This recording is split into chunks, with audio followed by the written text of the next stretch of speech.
Mesdames, Mesdemoiselles et Messieurs, assalamu alaikum wa rahmatullahi wa barakatuh. Vous faites toujours bien de porter le choix sur Télévision Al-Bayan. À l'heure de l'information, voici les principaux titres de ce journal. Le Zamzam reste l'une des plus grandes attractions à la Mecque lors du Hajj.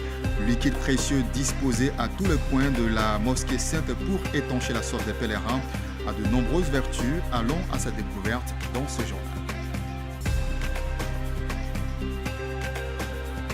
La Côte d'Ivoire va mobiliser 150 000 milliards de francs CFA d'ici 2030 pour la transformation structurelle de son économie et le développement de son capital humain. C'est l'objectif général du Plan national de développement 2026-2030, présenté ce vendredi même par le ministre Souleymane Diarra-Soba.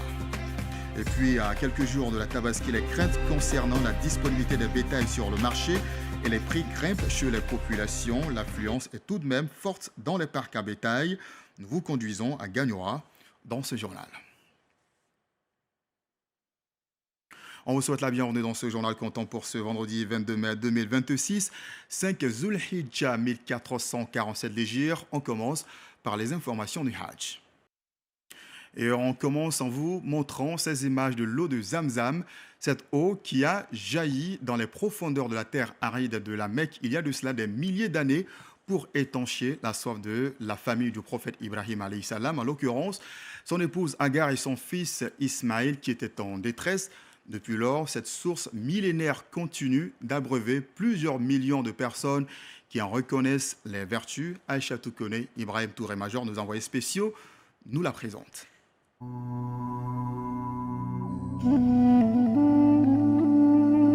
De jour comme de nuit, dans tous les compartiments de la mosquée sacrée, l'eau de Zamzam y est distribuée gratuitement à tous.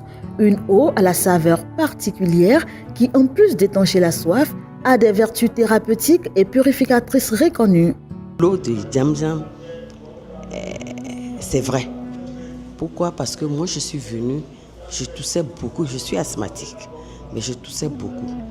Et Dieu merci, j'ai rencontré une fille ici, du nom de Zainab de Yamsoukro. Vraiment, elle m'a cherché de l'eau de Zamzam parce que ça n'allait pas chez moi. Quand elle m'a envoyé, j'ai bu l'eau de Zamzam. En buvant, j'ai pris l'intention, j'ai demandé à Dieu.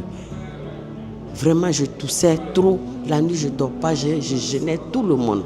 Et donc, j'ai demandé à Dieu de faire en sorte que ça se calme, pour que je puisse vraiment faire mon pèlerinage et ne pas gêner les gens.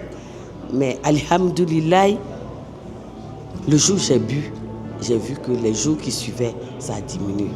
C'est de la réalité. Les pèlerins la consomment sur place, mais n'hésitent pas à remplir des gouttes pour d'autres usages plus tard ou pour en donner à des amis et à la famille. Car même consommée loin de la source, l'eau de Zamzam porte en elle, à chaque gorgée, la bénédiction éternelle qui soulage le corps et l'âme. Le prophète dit sallallahu alayhi wa sallam, il dit à Zamzam lima shuribala. Il dit l'eau de Zamzam est pour ce pourquoi elle a été bue. Celui qui boit l'eau de Zamzam avec l'intention d'avoir la santé, elle va être cause pour te donner la santé. Celui qui boit l'eau de Zamzam avec l'intention de quoi que ce soit, Allah subhanahu wa ta'ala il va utiliser cette eau-là comme une cause pour, et n'est-ce pas, dissiper ce souci-là, bismillah subhanahu wa ta'ala. Et en termes également de pH de l'eau de Zamzam est l'eau, n'est-ce pas, qui a le pH le plus parfait. Et c'est une eau qui est telle que quand elle rentre en contact avec n'importe quelle eau, automatiquement son pH va affecter cette eau-là. La baraka de cette eau est attestée par tous les croyants musulmans, même ceux qui n'ont jamais mis les pieds en Arabie Saoudite. Tous, où qu'ils soient, souhaitent en avoir à portée de main. Donc ce serait inadmissible pour un pèlerin de rentrer dans son pays sans quelques litres de ce liquide précieux, l'eau de Zamzam. Les organisateurs privés du Hajj ont convoyé cette année 3000 pèlerins qui sont tous désormais à la Mecque afin de réussir le circuit culturel du pèlerinage qui s'ouvre dans quelques jours seulement. L'une de ces agences, Fané Voyage, a tenu une rencontre d'information avec ses pèlerins. Au cours de cette rencontre, l'Assemblée a tenu une séance de lecture coranique. Aïcha Toukone et Ibrahim Touré Major nous racontent. C'est une tradition bien ancrée dans les habitudes de ces agences agréées pour le Hajj. a imploré les grâces d'Allah pour ses pèlerins à travers la récitation du Saint-Coran dans la ville sainte de Makka. Lorsque nous sommes à la Mecque, c'est une grâce divine. Dieu nous a permis de venir à la Mecque, de rencontrer les autres frères fidèles musulmans au 5e pilier de l'islam. Et pour nous, c'est de rendre une reconnaissance à Allah subhanahu wa ta'ala en organisant une lecture du Coran pour nos familles respectives, pour notre pays et pour tous les musulmans du monde. Cette cérémonie de lecture du Saint-Coran et de recherche de bénédiction a été également l'occasion d'informer les pèlerins sur les dispositions pratiques à prendre pour le séjour de Mina et d'Arafat. Aujourd'hui, nous avons réuni, comme d'habitude, nos pèlerins. Parce qu'à chaque étape, nous donnons l'information à nos pèlerins pour qu'ils se préparent pour ce qui les attend. Donc la rencontre d'aujourd'hui, c'est la préparation de Mina et de Arafat. Quand est-ce que nous partons et qu'est-ce qu'il faut faire avant de partir, quelles dispositions il faut prendre. Donc c'est cet enseignement-là que nous avons donné aux pèlerins afin que, Inch'Allah, dimanche soir, on puisse être prêt pour aller à Mina. Avec plus d'une centaine de pèlerins, Fané Voyage prévoit 2 autres lectures du Saint-Coran à Mina et à Arafat, afin d'implorer toujours la miséricorde et la grâce d'Allah subhanahu wa ta'ala pour l'ensemble de ces. Et très bon Hajj à tous les pèlerins ivoiriens. Le Hajj coïncide avec la fête de Tabaski. La fête aux moutons arrive cette année dans un contexte où la Côte d'Ivoire décide de privilégier l'approvisionnement du marché par la production locale. Une stratégie consécutive à la situation sécuritaire délétère dans la sous-région qui a un fort impact sur le circuit d'approvisionnement du pays. Dans de nombreuses villes, la disponibilité des bêtes et les prix appliqués sont les principales inquiétudes des populations. Et pourtant, à Gagnois, par exemple, l'affluence est à son comble dans les marchés de bétail. C'est un constat que font Lancine Camara et Lassina Koé. Dans ce marché à bétail, les clients affluent pour acquérir le mouton idéal pour célébrer la Tabaski. Difficile alors de circuler entre les enclos. Sidibé Moussa est commerçant. Il justifie la rareté par la crise que traversent certains pays voisins. Au Mali, il y a du palabre là-bas, donc les bétails ne peuvent pas venir, ils ont fermé la frontière. Donc au Burkina aussi c'est pareil. Donc nous sommes allés là, on n'a pas les bétails. Les bétails qui t'embroussent, c'est cher, c'est cher. Donc au fait là, quand on paye ça cher, donc on est obligé de vendre un peu. Même si on gagne 5 000, 10 000, c'est bon. Donc raison pour laquelle nous sommes là. Si on n'achetait pas les moutons pour venir engraisser, à ce moment il n'y aura pas de moutons. Raison pour laquelle nous sommes un peu chers. Tu vois, c'est pas de bon autofort. Les prix varient selon les tailles et les qualités des bêtes. Kamara Mohamed et Madame Sidibé se plaignent des prix très élevés cette année. De suite là, si je viens payer mon mouton pour envoyer à la maison, avec le prix que j'ai acheté, en tout cas, bon, c'est un ami, il m'a arrangé. Voilà, c'est un ami depuis fort longtemps, on a fréquenté ensemble. Voilà pourquoi il m'a arrangé. Sinon, normalement, il m'avait dit le mouton, il allait me donner ça à 200 000 francs. 200 000 francs. Mais comme c'est un ami, il a diminué pour moi. Il m'a enlevé 30 000 francs. Voilà. À cause de connaissances, le respect qui est entre moi et puis lui. Actuellement, je suis venu, j'ai demandé, on m'a dit de 275 à 300 et quelques, un mouton. Ce n'est pas permis à tout le monde. Hein. Moi, mais je n'ai même pas pu faire de choix. Je demande à l'autorité ivoirienne pour qu'ils puissent nous aider, nous les pauvres là, pour qu'on puisse en avoir pour nous. Après la fête encore, il y aura des temps, des choses à faire. Donc s'il faut prendre un moto à 300 et quelques 250 000, c'est trop. Une situation gênante selon Traoré Adama, commerçant de bétail. Les clients peuvent venir, tu t'as montré B de 600 000, que toi tu as 400 000. En fonction de ça, on ne peut pas s'attendre. Voilà, donc nous on s'en va payer pour venir chercher quelque chose dessus. Donc cette année-là, même moi-même je n'ai pas pu partir en voyage à cause des palabres là, il y a palabres partout. Donc nous tous on sait que là, les bétails là, ce n'est pas de nos fautes. De son côté, le directeur régional des ressources animales et halieutiques dans la région du Gor, Kanga Herman, rassure de la disponibilité des bétails. Au niveau de la région du Gor, nous pouvons dire avec assurance que l'approvisionnement est au beau fixe. Voilà, le bétail pour la fête de la Tabaski sera disponible puisque des dispositions ont été prises par le ministère des Ressources animales et halieutiques au plan national pour garantir l'approvisionnement des différents marchés. Plusieurs camions sont arrivés, mais nous avons insisté sur la production locale. Sur le plan sanitaire, Kanga Armand a insisté sur les dispositions prises afin d'avoir des bêtes saines sur les différents sites de vente. Je voudrais rassurer les populations que tout le bétail disponible sur le marché de Gagnoa est au préalable subit l'inspection des services vétérinaires. Pour le reste, vendeurs et acheteurs ne perdent pas de vue la fête dans l'espoir d'une tabaski réussie. Et pendant ce temps, la Côte d'Ivoire prévoit investir 150 000 milliards pour le bien-être des populations d'ici à 2030. Elle projette sur la même période une réduction significative du taux de pauvreté qui devrait passer de 37,5% en 2021 à moins de 20%. C'est ce qui ressort du plan national de développement PND 2026-2030 présenté ce vendredi même au plateau par le ministre Souleymane Diarra-Souba. Les détails avec Abdul Hakim Odoulier et Sofiat Kouyaté. Une présentation axée sur 5 points. Avant de les développer, le ministre du Plan et du Développement, Dr Souleymane Diarra-Souba, a noté les acquis du précédent Plan national de développement avec une croissance performante dans plusieurs secteurs. Dans le secteur de l'éducation, 6 777 salles de classe ont été construites, ainsi que 227 lycées et collèges. Le taux de scolarisation primaire est passé de 101,9% en 2021 à 109,5% en 2024. Le taux d'achèvement du premier cycle du secondaire est passé de 60,7% en 2021 à 81,1% en 2024.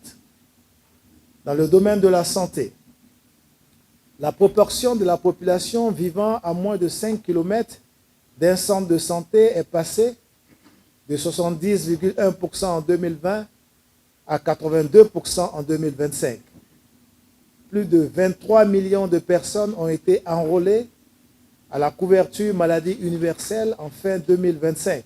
Des acquis que le nouveau PND 2026-2030 compte améliorer pour le bien-être des populations et le développement du pays. Les orientations stratégiques ont été discutées au plus haut niveau à travers des conseils présidentiels, le comité de pilotage, les ateliers thématiques de haut niveau et le séminaire gouvernemental. Enfin, le PND 2026-2030 a suivi le processus institutionnel d'adoption, avec son examen en Conseil des ministres, à l'Assemblée nationale et au Sénat. Ce processus demande que le PND 2026-2030, qui, comme vous le savez, est désormais une loi plan, n'est pas seulement un document gouvernemental, c'est en réalité le cadre national de développement partagé, construit avec l'ensemble des forces vives de la nation. L'atteinte de ces objectifs s'appuie sur 6 piliers essentiels, dont la paix, la création d'emplois décents et la promotion de la bonne gouvernance. Ces piliers sont accompagnés de leviers de transformation majeurs.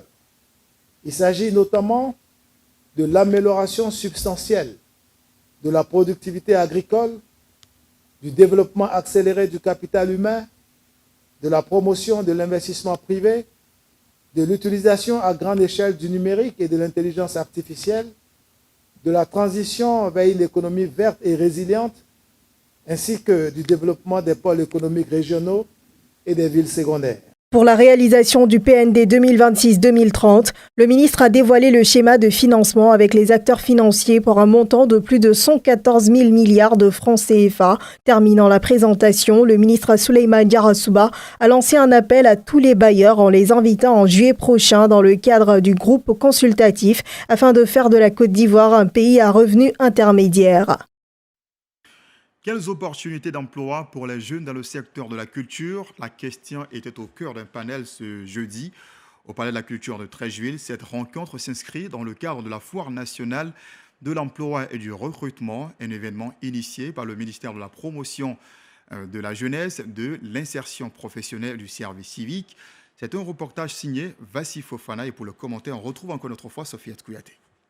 Des panels autour de la question des opportunités d'emploi pour les jeunes dans le secteur de la culture ont réuni plusieurs acteurs du cinéma et des industries culturelles. Au cours de cette rencontre consacrée aux métiers de la culture, chefs de projet et professionnels du secteur ont partagé leurs expériences avec les participants. L'acteur Franck Vleilly s'est notamment attardé sur la nécessité de renforcer la formation des jeunes aux métiers culturels, tout en soulignant l'importance de cette foire. Cette foire-là, elle est extraordinaire parce que c'est une belle plateforme pour que tous les jeunes viennent se frotter à beaucoup de métiers, voir un peu aujourd'hui ce qu'ils sont en train de faire comme formation, ça sera quoi les débouchés. Est-ce qu'ils sont vraiment dans la voie qu'il faut? Est-ce qu'ils ne sont pas en train de faire fausse route? Il faudrait que... et cette fois est une réponse à cela. Il faut juste se former pour être au point. Loukou Romaric, étudiant, estime que cette initiative constitue un véritable carrefour d'opportunités à travers les offres de stage et d'emploi proposées. Il dit voir en cette foire une porte ouverte vers son insertion professionnelle. Concernant ce panel-là, il a été très instructif pour nous. Parce que nous, après notre formation, nous cherchons tous à être insérés dans le domaine du travail. Et vu tout ce que nous avons aussi comme information, comme communiqué, nous voyons que notre formation est utile aussi parce que nous avons un peu l'impression d'être un peu délaissés. Et avec tout ce qu'on a pu obtenir comme conseil, comme motivation, on voit que nous avons vraiment aussi de l'importance et que nous pouvons aussi nous projeter dans l'avenir, avoir des projets. Présente à cette rencontre, la ministre de la Culture et de la Francophonie, Françoise Remarque, a réaffirmé l'engagement du gouvernement à soutenir les initiatives favorisant l'insertion professionnelle des jeunes dans les secteurs culturels et créatifs.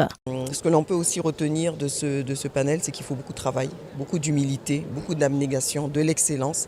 Et à la fin, on y arrive toujours parce qu'encore une fois, la vision du président de la République est très claire. Il faut que derrière chaque jeune, quel que soit son niveau, chaque jeune puisse avoir un emploi. Et en tout cas, tous les métiers autour du ministère du secteur de la culture, en tout cas, permettent de pouvoir réaliser cet objectif. La 3e édition de la Foire nationale de l'emploi et du recrutement, ouverte du 18 au 21 mai, s'est achevée ce jeudi à Abidjan. Toutefois, l'initiative se poursuivra dans le district autonome de Yamoussoukro ainsi que dans plusieurs régions du pays du 1er au 3 juin prochain. Et ça, vous le savez, la meilleure façon de combattre un mal, c'est de l'attaquer de la racine.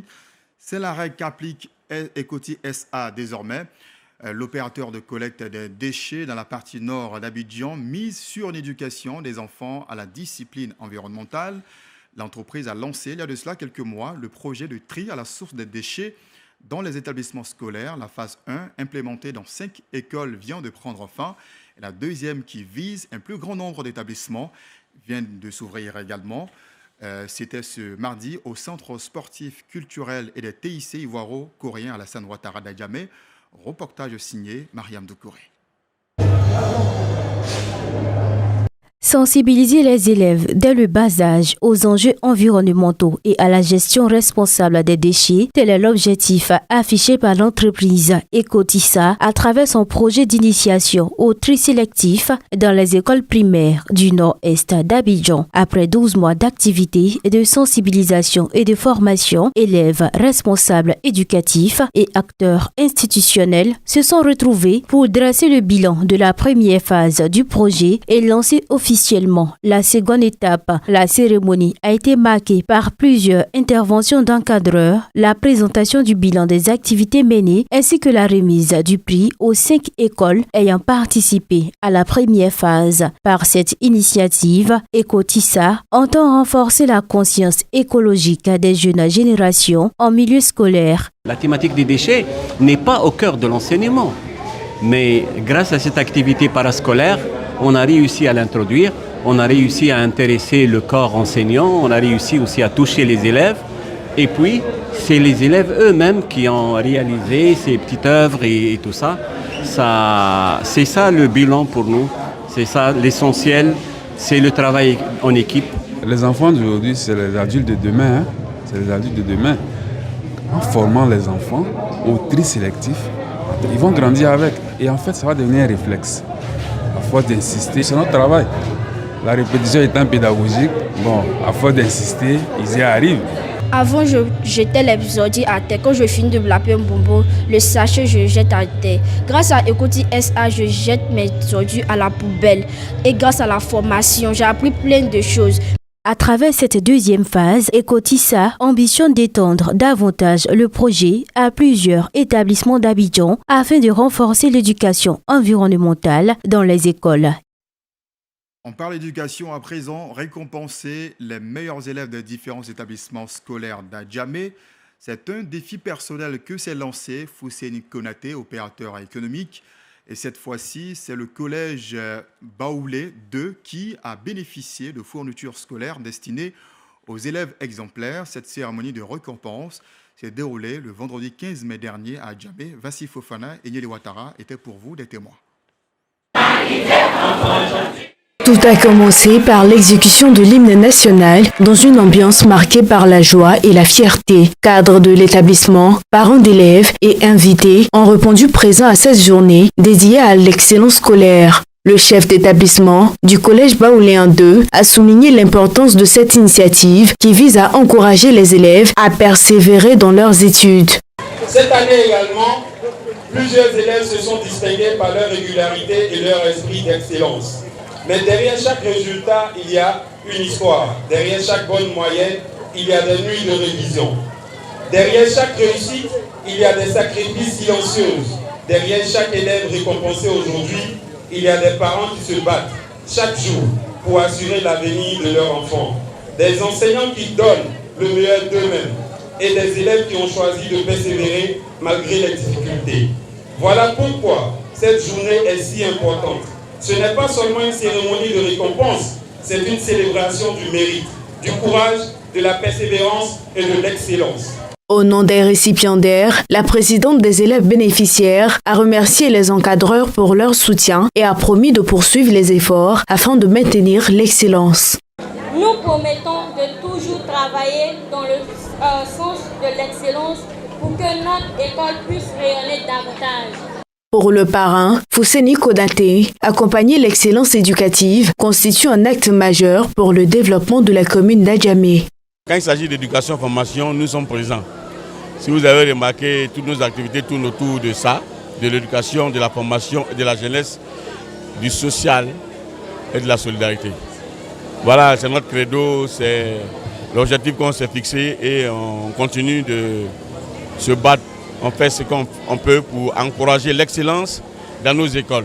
Le représentant du fondateur a pour sa part félicité les élèves récompensés pour leur courage et leur détermination dans l'apprentissage. Le parrain a également offert 2 ordinateurs et un écran plat à l'établissement. La première édition du marché africain du film d'animation est prévue dans le mois de novembre prochain à Abidjan. C'est un espace de rencontre dédié aux créateurs, producteurs, diffuseurs, investisseurs et chaînes de télévision en vue de créer un véritable marché économique du film d'animation. Le lancement a eu lieu le vendredi dernier au centre sportif culturel TIC ivoiro-coréen Alassane Ouattara. Yacouba Koulibaly et Fatoumatou Kodio nous expliquent tout. Cette initiative marque une étape stratégique pour l'industrie du film d'animation sur le continent africain. Pensé comme un espace de rencontre d'opportunités et de formation, le MAFA ambitionne de réunir acteurs, étudiants, producteurs et acteurs du secteur afin de structurer et dynamiser l'économie de l'animation africaine. Pour Simon Adaye, l'objectif est clair, créer un véritable marché économique du film d'animation africain capable de soutenir les talents locaux et d'ouvrir de nouvelles perspectives à l'industrie culturelle et créative. Pour amener une industrie créative en Côte d'Ivoire et accompagner les professionnels africains à développer encore plus et à produire plus en qualité et en quantité. Les contrats, c'est entre producteurs, étudiants, studios et chaînes de télé. Chacun va manœuvrer plus ou moins à sa manière pour pouvoir dealer avec les professionnels, les chaînes de diffuseurs, vu qu'il y aura une plateforme d'échange pour pouvoir des prises de rendez-vous, pour pouvoir échanger avec ces différents partenaires-là. Prenons également la parole, Jean-Aude Pokou, représentant du ministère de la Culture, a réaffirmé l'intérêt des institutions pour le développement des industries culturelles et créatives, tout en saluant une initiative porteuse d'emploi et de rayonnement culturel. Ce marché est venu à point nommé pour pouvoir propulser le film d'animation Made in Africa sur les marchés, on va dire, internationaux. Et c'est une façon de marquer le monde entier avec nos récits. Et c'est à juste titre que le ministère de la Culture, Côte d'Ivoire Cinéma, sont également partenaires à cet événement-là. Au-delà de son aspect économique, les responsables du projet rappellent que le film d'animation constitue aujourd'hui un puissant outil de transmission des valeurs africaines, de préservation du patrimoine culturel et de la conquête des écrans à l'échelle internationale. Les projecteurs se sont braqués le vendredi dernier sur ceux qui font de l'émergence de l'Afrique leur combat. La 24e édition des Awards des meilleurs acteurs de l'émergence de l'Afrique, organisée par Afrique Demain, a récompensé plusieurs personnalités pour leur contribution remarquable au développement du continent. Et parmi les lauréats figure Sako Issouf, directeur général de l'entreprise Sako Fils, Bintou Nieli, pour les détails. Déjà lauréat du Grand Prix Afrique Vérité en 2022, Dr Yamoussa Koulibaly a reçu les insignes de membre d'honneur des mains des responsables de l'institution. Une reconnaissance saluée par le président d'Afrique Vérité, Lat Fournier, qui est revenu sur les débuts difficiles de son entreprise. Je voudrais témoigner toute ma gratitude à tous ces lauréats et tous ces lauréates dont l'humilité et la grandeur d'esprit ont beaucoup impressionné. Très chers récipiendaires, vous avez accompli votre devoir avec abnégation, toujours prêt pour bâtir une grande Côte d'Ivoire dans la vision du président de la République et surtout disposé à être au service de vos concitoyens pour leur bonheur. Visiblement ému par cet honneur inattendu, le docteur Koulibaly a d'abord exprimé sa reconnaissance aux membres d'Afrique Vérité. Poursuivant, il a prodigué des conseils à l'Assemblée. Je suis reconnaissant pour cet honneur. D'ailleurs, que j'ai été lauréat de ce prix en 2022. Et donc, je pense que c'est un honneur redoublé d'avoir été distingué et aujourd'hui d'être membre d'honneur de cette structure crédible qui donne de la lumière aux entrepreneurs et aux entreprises nationales. Pour les autres récipiendaires, ce prix vient accentuer la crédibilité du travail accompli. Ce soir, notre travail a été reconnu par Afrique Vérité. Donc, pour notre impact, non seulement sur le plan professionnel, mais donc sur le plan de la vie associative au niveau de notre commune à Bobo. Donc vraiment, on voudrait vraiment leur réitérer nos infinis remerciements. Au cours de cette cérémonie, un hommage spécial lui a été rendu par les organisateurs du Grand Prix Afrique Vérité. Par cette distinction, Afrique Vérité entend saluer non seulement le parcours d'un entrepreneur ivoirien, mais aussi les valeurs de fidélité, de persévérance et de reconnaissance qui ont marqué son ascension. Pour ce soir, c'est ici que nous allons marquer le terme donc de ce journal. Merci à vous d'avoir été avec nous. Ne bougez surtout pas, dans quelques instants seulement. Vous avez rendez-vous de nouveau avec l'actualité. Cette fois-ci, ce sera en langue arabe. Merci de votre fidélité à l'ensemble des programmes de télévision Al-Bayan. Excellente soirée à vous, excellent week-end. Assalamu alaikum wa rahmatullahi wa barakatuh.